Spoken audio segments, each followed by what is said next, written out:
नमस्कार, मैं हूं आपके साथ कनुप्रिया सत्तन और आप देख रहे हैं VK news MP. Madhya Pradesh में चुनाव होने जा रहे हैं और ऐसे में चुनावी बातें और चुनावी जानकारियां आप तक पहुंच रही है। कुछ भी हम कहें उसके पहले हम आपको दिखाते हैं कि ये वीडियो जो इन दिनों सुर्खियां बटोर रहा है, राजनीतिक गलियारे में जो सबसे ज्यादा चर्चा का विषय बना हुआ है। पहले वीडियो देखिए और अपने दिमाग में कोई भी और ख्याल मत लाइएगा। जो आपने सबसे पहले मुझे प्रश्न पूछा था कि दिग्विजय सिंह के कपड़े फाड़ने का, मैंने आपको जवाब में कहा था कि अगर आपकी बात ना माने तो आप भी उनके कपड़े फाड़िए। एक मिनट भैया, ए फॉर्म और बी फॉर्म पर दस्तखत किसके होते हैं? पीसीसी प्रेसिडेंट के। तो कपड़े किसके फटने चाहिए बताओ? तो आपने ये वीडियो देखा। इस वीडियो में आपने देखा कि कमलनाथ और दिग्विजय सिंह एक दूसरे से किस तरह से बात कर रहे हैं। भले ही मंच पर वो इस स्थिति को संभालते हुए नजर आ रहे हैं, लेकिन ये कपड़ा फाड़ वीडियो अब मध्य प्रदेश में कपड़ा फाड़ राजनीति बनकर सबके सामने आ गया है। लेकिन इसके पहले कि हम ये बात करें कि ये दोनों एक दूसरे के कट्टर विरोधी कैसे हो गए एक ही पार्टी में रहकर, मेरे वरिष्ठ सहयोगी दिवाकर विक्रम सिंह जी मेरे साथ मौजूद हैं और हम दिवाकर विक्रम सिंह जी से बात करेंगे और जानेंगे कि ये जो इनकी यात्रा है दोनों की, वो कैसे शुरू हुई और ये कैसे इस मुकाम तक आई कि ये दोनों नेता जो कभी एक दूसरे के सहयोगी हुआ करते थे, एक दूसरे को पसंद किया करते थे, वही नेता आज एक दूसरे के घोर विरोधी हो गए हैं। देखिए कनु, राजनीति में तो कब कौन वरिष्ठ हो जाए कनिष्ठ हो जाए ये नहीं कहा जा सकता। हालांकि अगर देखा जाए तो उम्र और अनुभव के हिसाब से कमलनाथ दिग्विजय सिंह से सीनियर है। जहां तक बात है कि सीनियरिटी के अलावा जो दूसरी बात कांग्रेस की राजनीति के संदर्भ में अगर कहा जाए तो वो है कि गांधी नेहरू परिवार के नजदीक कौन रहा है। तो बट नेचुरल है कि कमलनाथ गांधी नेहरू परिवार के बहुत नजदीकियों में से एक रहे हैं और राजीव गांधी के समय तो कमलनाथ बहुत ज्यादा एक तरह से उनके एक वरिष्ठ सलाहकार की भूमिका में हुआ करते थे। दिग्विजय सिंह जी को तो ये कहा जाता है कि दिग्विजय सिंह जी जो है वो मध्य प्रदेश की राजनीति का बड़ा नाम है, लेकिन कमलनाथ जी राष्ट्रीय राजनीति में एक बड़ा नाम हुआ करते थे। और कमलनाथ जी से मैं जब वो राजीव गांधी के कार्यकाल में जब वो बहुत अच्छी भूमिका में थे तो मेरी उनसे एक दो बार मुलाकात हुई है और मैं बहुत नजदीक से उनके राजनीति को जानता समझता हूँ। हालांकि वो बहुत एक रिच पॉलिटिशियन है, ये भी आपकी जानकारी के लिए बता दूं। तो दिल्ली और उसके सराउंडिंग्स या राष्ट्रीय स्तर पर राजनीति के लिए वो जाने जाते रहे, लेकिन दिग्विजय सिंह को प्रेजेंट कराने में, क्योंकि कांग्रेस की भूमिका मध्य प्रदेश में बहुत पहले से ही सीमित करने की जो भाजपा की कोशिश रही थी उसमें बहुत पहले उनको कामयाबी मिल रही थी। ऐसे समय पे कांग्रेस की कोशिश थी कि एक ऐसे नेता को लाया जाए जो कि जाति के भी हिसाब से फिट हो और जिसको कहते हैं ना संघ परिवार के राजनीतिक चाल चलन को देखते हुए उनको अच्छे से ट्रैक कर सके चेक एंड बैलेंस की रणनीति के तहत। ऐसे में दिग्विजय सिंह को प्रेजेंट करवाने में कमलनाथ की बहुत बड़ी भूमिका थी। बिल्कुल, जब विक्रम सिंह जी ये बता रहे हैं, दिवाकर जी ये बता रहे हैं कि कमलनाथ की अहम भूमिका थी, तो हम आपको ये बता दें कि जब एक समय ऐसा आया कि कांग्रेस का जो हाल है वो मध्य प्रदेश में खराब हो गया और कांग्रेस एक चुनाव हार चुकी थी, उसके बाद जब यहाँ पर जितने भी नेता विधायक हुआ करते थे इनके बीच कमलनाथ यहाँ पहुंचे और एक मतदान कराया गया। पहले मतदान भी कागजों पे हुआ करते थे, वो मतदान कराया गया। वो मतदान की पर्ची अपने हाथ में लेकर दौड़ते हुए कमलनाथ ने फोन लगाया, ये फोन लगाया पीवी नरसिंह राव को और फोन लगाकर उन्होंने कहा कि हम गलत नाम पर दाव खेल रहे हैं, हमें ये दाव दिग्विजय सिंह के नाम पर खेलना चाहिए। यानी कि वो कमलनाथ थे जिन्होंने दिग्विजय सिंह को मुख्यमंत्री बनने का न्योता दिया या एक कह सकते हैं हम एक अवसर दिया। लेकिन आज वही कमलनाथ और वही दिग्विजय सिंह एक दूसरे के विरोधी हैं। इसके पीछे जो कारण है कि दिग्विजय सिंह 2 टर्म जो है वो मध्य प्रदेश के मुख्यमंत्री रहे।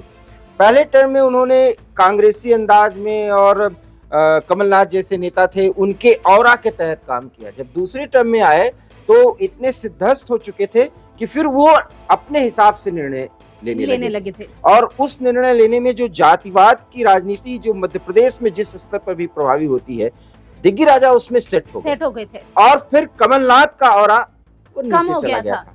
और कमलनाथ वैसे भी सेंट्रल की राजनीति में ज्यादा एक्टिव बिल्कुल। थे, केंद्रीय राजनीति में। बिल्कुल। तो जब उन्हें यहाँ भेजा भी गया दोबारा मध्य जी। प्रदेश में जब भेजा गया, तो उसकी एक खास वजह ये थी कि इस उसकी समय भी वजह मैं आपको सोनिया- बताऊं, क्योंकि उसकी भी वजह ये थी कि दिग्विजय सिंह जब हार गए दूसरी बार, दूसरी बार के बाद जब तीसरी बार के लिए जब वो हारे। लड़ रहे थे, जब वो हारे तो उन्होंने कसम खाई थी कि वो 10 साल 10 साल राजनीति करेंगे ही करेंगे नहीं। नहीं। लेकिन उन 10 सालों में भी कमलनाथ इतने एक्टिव नहीं हो नहीं पाए। थे, बिल्कुल। लेकिन जब ये 10 सालों के बाद जब एक बार जब ये एक्टिव हुए, हम्म। तो ये समझ में आने लगा था कि मध्य प्रदेश की जो जनता है वो जी। दिग्विजय सिंह के नाम से डरती है। जी, जी, क्योंकि जी, उन्हें जी। लगता था कि दिग्विजय सिंह का नाम तब तक मिस्टर बंटाधार हो चुका था। जी। हालांकि ऐसा नहीं है कि दिग्विजय जी। सिंह ने कोई काम नहीं किया, जी, जी, उन्होंने भी काम किए थे।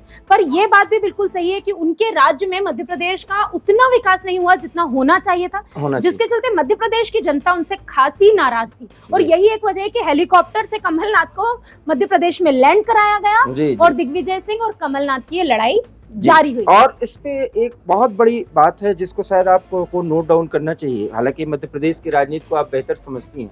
सबसे बड़ी बात है कि दिग्विजय सिंह ने संघ परिवार को अटैक किया जब वो मुख्यमंत्री थे, तब से ही, क्योंकि वो कांग्रेसी संस्कृति को प्रभावी बना रहे थे, इसलिए वो गांधी नेहरू परिवार के बहुत नजदीक आ गए। और एक समय ऐसा था, जैसा कि आप बता भी रही हैं, कमलनाथ की भूमिका बिल्कुल नगण्य सी हो गई थी।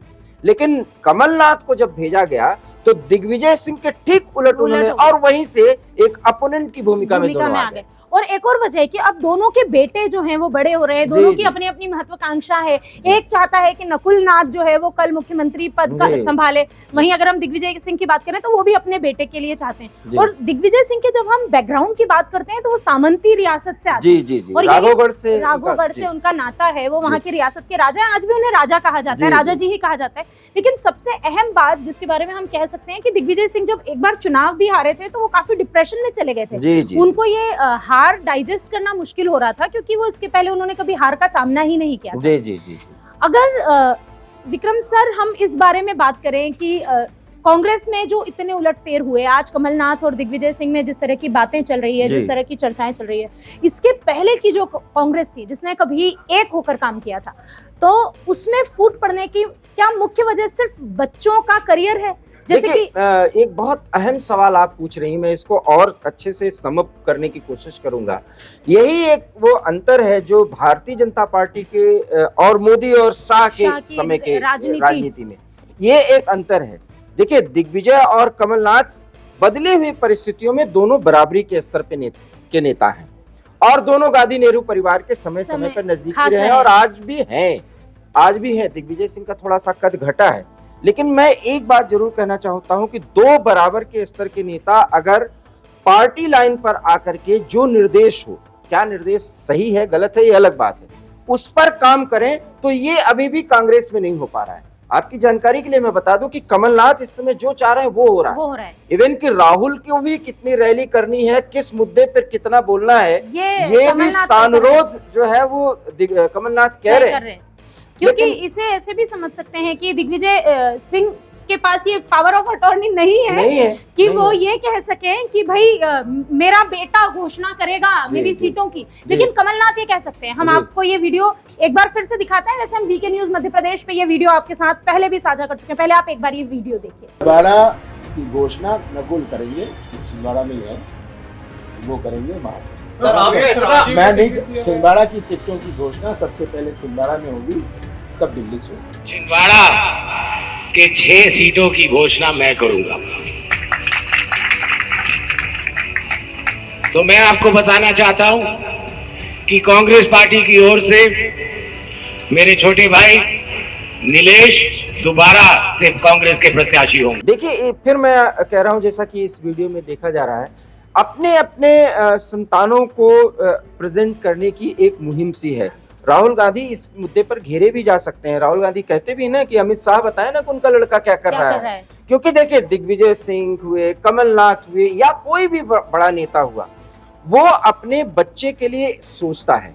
भारतीय जनता पार्टी में ये है, ऐसा नहीं है कि कोई परिवार का नहीं है, लेकिन उसके जरूरत को पूरा करने के लिए पार्टी को अपने हिसाब से बदलना पड़ेगा। ये लाइन भारतीय जनता पार्टी नहीं लेता, और भारतीय जनता पार्टी की राजनीति को आप बेहतर समझ रही हैं, बहुत अच्छे से आप जान रही हैं। यही वो अंतर है जिस अंतर का फायदा हो सकता है कि इस बार भी उठाया जा सकता है, क्योंकि मैं फिर एक बार कन्हू जी ये मानता हूं कि मध्य प्रदेश की राजनीति में सफलता हो या असफलता हो, वो एक के ही सेहरा बंधेगा सिर पर, और वो है कमलनाथ। दिग्विजय सिंह उसमें एक सपोर्टिंग भूमिका में है। दिग्विजय सिंह की ये स्थिति नहीं है कि उनके सिर पर एक ताज पहनाया जाएगा या वो बांधने का, एक सेहरा बांधने का वो जो है उनको दिया जाएगा। मुझे ऐसा नहीं लगता है, क्योंकि वो इस समय इस स्थिति में नहीं है। कारण ये है कि वो प्रियंका के बहुत नजदीकियों में से नहीं है। राहुल उनको पसंद करते हैं, लेकिन प्रियंका के नजदीकियों में नहीं है। जबकि कमलनाथ को तीनों, माँ, बेटे और बहन, तीनों एक बराबर के स्तर पे मान रहे हैं। यही कमलनाथ की वो खासियत है जिसमें वास्तव में अब उन्होंने साबित कर दिया कि वो गुरु हैं। वो काफी देर से ही सही, लेकिन आखिरकार कमलनाथ ने दिग्विजय सिंह को यह साबित कर दिया कि वो गुरु हैं। और यही वो वजह है कि एक कपड़ा फाड़ महायुद्ध इस बार मध्य प्रदेश के मैदान में, राजनीतिक मैदान में आप देख रहे हैं। बहरहाल अभी इस चर्चा के लिए इतना ही। बाकी और राजनेताओं के क्या क्या किस्से हैं, क्या क्या कहानियां हैं और किस झगड़े के पीछे क्या राज है, अगर आप ये जानना चाहते हैं तो देखते रहिए वीके न्यूज मध्य प्रदेश।